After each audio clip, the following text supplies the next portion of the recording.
Saudações, pantaneiros! Nesse programa nós vamos tratar desse grande companheiro, desse grande aliado que é o cavalo. O pantaneiro, o vaqueiro pantaneiro, ele não vive sem o seu cavalo. E nós vamos tratar sobre o controle da anemia infecciosa equina para que tenhamos melhor condição de ter esse companheiro no trabalho.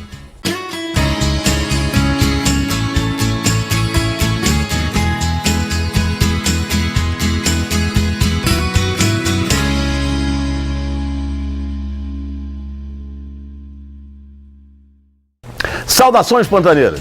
Hoje nós vamos falar de uma paixão unânime, que é o cavalo. Acredito que das espécies domésticas, depois do cão, o cavalo é o animal que mais causa paixões, mais tem esse relacionamento do homem-animal. São inúmeros esportes no mundo todo e inúmeras atividades, são provas de corrida, provas de salto, provas funcionais, e tem essa paixão do homem pelo cavalo. É um animal belo, muito fotografado e muito admirado.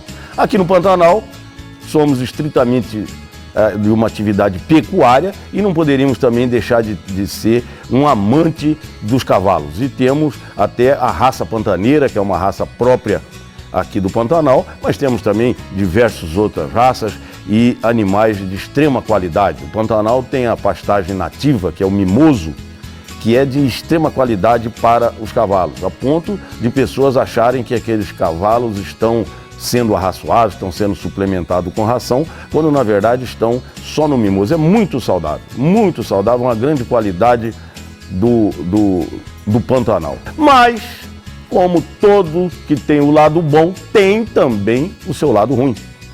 Então nós temos ainda vários problemas sanitários com os cavalos. Talvez o primeiro problema que nós temos um relato escrito, foi na colonização aqui do Pantanal, que quando a primeira iniciativa que teve, que já de tentar se controlar uma doença, foi quando o Nheco já morava aqui e trouxe os cunhados para vir morar aqui na Nhecolândia. E vieram de Livramento até aqui na região do Pantanal. E nesse relato, eu vou até ler para vocês, de 1894, o José de Barros disse: o Nheco isso foi no dia 15 de novembro de 1894, ele chegando depois de 33 dias de viagem, no diário da viagem, ele disse: hoje o Nheco foi nos dar encontro perto do Taquari, levando cavalos e arreios para toda a nossa comitiva. Não queria que os animais da viagem estivessem em contato com os animais da fazenda, pois temia estarem afetados com a peste de cadeira. A peste de cadeira é uma tripanossomose que afeta bastante, que aqui nós temos um grande reservatório, que é a capivara, os animais silvestres. Então o tripanossoma realmente é uma doença muito séria. Naquela época era mais séria ainda porque não tínhamos tratamento. Já lá por 1920, 1930 que surgiu um medicamento, o Naganol, que começou a aliviar esse sofrimento. Mas foram grandes problemas. Existiram momentos na colonização do Pantanal que o rebanho equino foi tão dizimado pela peste de cadeira que foi necessário se usar bois para a sela, né, de tanto que essa peste de cadeira atingiu. Depois surgiu o tratamento, amenizou bastante o problema, mas na década de 70 surgiu um outro problema não só pantaneiro, um outro problema que afeta o mundo inteiro e o Brasil todo, com índices maiores e índices piores, mas o Pantanal com um grande índice, que foi a anemia infecciosa equina. Essa anemia, ela, num primeiro momento, ela praticamente dizimou a tropa do Pantaneira e depois, hoje, a gente vem convivendo com essa anemia. Para explicar melhor esse início dessa doença, esse transcurso desses animais e como eles vêm adquirindo, talvez, uma certa resistência, ou como funciona. E para nos ajudar nesse controle, está aqui comigo hoje a doutora Márcia Furlan, que é médica veterinária, pesquisadora da Embrapa e extremamente conhecedora de equinos e de anemia infecciosa equina. Márcia, muito obrigado pela sua presença aqui no Saudações Pantaneiras, e eu queria que você estivesse em casa, que você já é uma pantaneira, e contasse para nós sobre isso, sobre a anemia, dos trabalhos que vocês vêm desenvolvendo e de que forma o pantaneiro pode também contribuir com esse controle da anemia. Luiz Otávio, muito obrigado. Eu agradeço o seu convite. É um prazer enorme estar aqui com você e poder chegar na casa das pessoas e colocar a informação, né, daquilo que a gente tem trabalhado já há tantos anos, no sentido de contribuir o máximo possível para o desenvolvimento aqui dessa região que me acolheu com tanto carinho e que eu tenho tanto amor já, eu posso dizer assim. Eu participei bastante na década, quando iniciou-se a anemia, né? Eu morando aqui no Pantanal, e me lembro bem que até existia um fator disseminante da anemia. Quando começou aquela mortandade, não existia o diagnóstico, ninguém sabia o que era e todo mundo achava que era peste de cadeira, talvez apresentando um sintoma diferente, mas era peste de cadeira. E aí aconteceu a grande disseminação da anemia, que foi, se dissolvia o naganol para 50, 100 animais na mesma vasilha, porque ele era difícil de dissolver. Dali ia-se colhendo aquela quantidade e aplicando um por um com a mesma agulha, com a mesma seringa. Acredite que aí foi a grande disseminação da anemia. E depois teve aquela quase extermínio do cavalo e hoje a gente vem conseguindo ter um crescimento. Como que foi esse transcurso da doença, Márcia? Bom, o que você está dizendo faz muito sentido, né? Então, o mais importante, não só com a anemia infecciosa equina, mas de modo geral com as doenças, todas as doenças, não só de animais, os seres humanos, é a questão da informação. Então, hoje, depois de 8 anos estudando anemia infecciosa, eu vejo que nós temos que informar o que é a anemia infecciosa equina, para as pessoas entenderem por que o que você está contando faz tanto sentido. A anemia infecciosa equina, ela é uma doença causada por um vírus. É um vírus, e é um vírus que a gente diz assim, é primo do vírus da AIDS, porque ele é um retrovírus. Mas a anemia não tem essa conotação de doença transmitida sexualmente como a AIDS. Como que esse vírus da anemia é transmitido? Ele é transmitido pelo sangue contaminado, né? E tem uma coisa importante, o vírus da anemia infecciosa equina, ele só acomete os equídeos.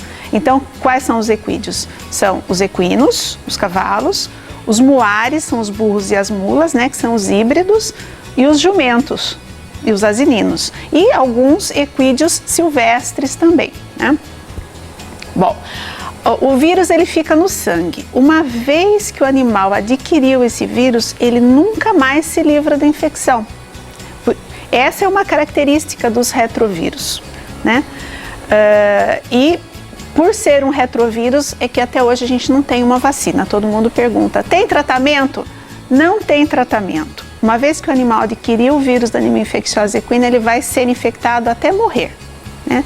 E não tem vacina, infelizmente. Se fosse fácil a gente encontrar uma vacina para o retrovírus, já teriam achado para a AIDS, e até hoje, por mais estudos que se façam, não foi encontrado. Bom,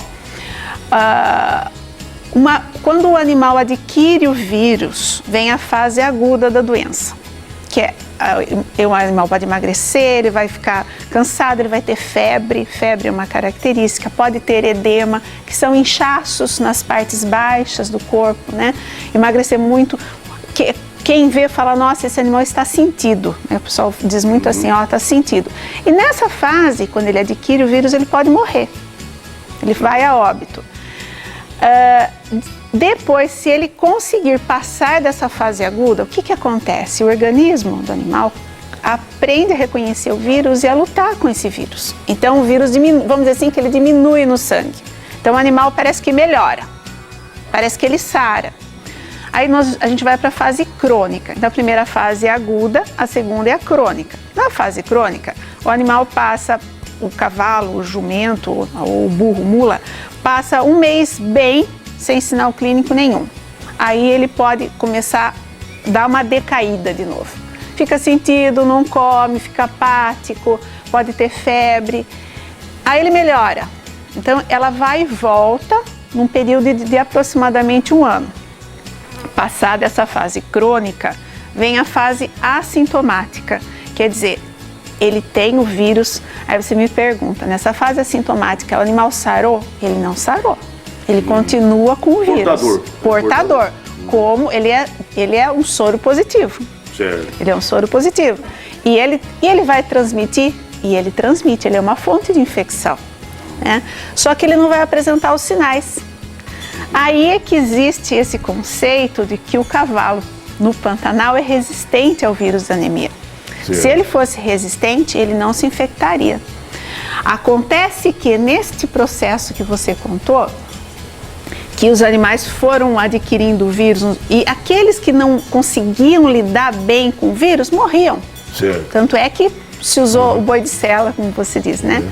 A população que lidava bem com o vírus, que conseguia montar uma resposta imunológica, foi a que ficou. Então, a nossa população de equídeos aqui no Pantanal não é resistente, mas ela evoluiu para lidar bem com o vírus, né? Nós temos foram selecionados, né? Aqueles que não lidavam bem com o vírus morriam, os que lidavam bem sobreviveram e são o que deu origem à população de equídeos que a gente tem hoje, que na maioria deles, dos casos dos soro positivos, eles ficam na fase assintomática. Difícil pegar animal na fase aguda ou que tenha sinais na fase crônica. Mas esses animais, Márcia, que eles estão na fase assintomática, mesmo eles não apresentando clinicamente a doença, eles são animais mais fracos ao trabalho também, né? Você tem alguma comparação disso? Sim, olha, isso é muito importante de se colocar. Na fase do trabalho que nós estamos hoje, nós percebemos que precisa haver uma sensibilização e uma conscientização a respeito da anemia infecciosa. Como os animais entram na fase assintomática, o produtor tem a noção que está tudo bem. Que está tudo bem, os cavalos estão trabalhando, tudo está sendo normal. Está gordo, só que nós temos um trabalho que foi feito pela doutora Sandra Santos, foi concluído ano passado, onde nós pusemos 2 grupos de cavalos, raça pantaneira, um grupo infectado e um grupo não infectado. Os grupos muito parecidos, mesma idade, mesmo peso, mesmo estado corporal. E esses animais foram submetidos ao exercício. Foram postos para correr e tudo muito bem marcado, anotado, e a gente media a frequência cardíaca, o batimento cardíaco, media a frequência respiratória e alguns parâmetros de sangue do grupo positivo e do grupo negativo. E o que nós percebemos? Que o grupo positivo tem um rendimento menor que o grupo são, que o grupo sadio.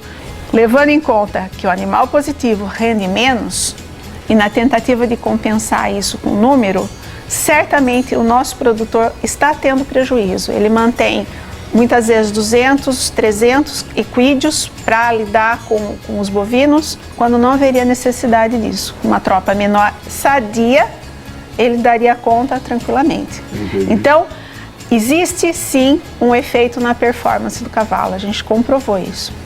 Vamos para um pequeno intervalo e já retornamos nesse assunto interessante aqui da anemia infecciosa com a doutora Márcia Furlan. Saudações, pantaneiros!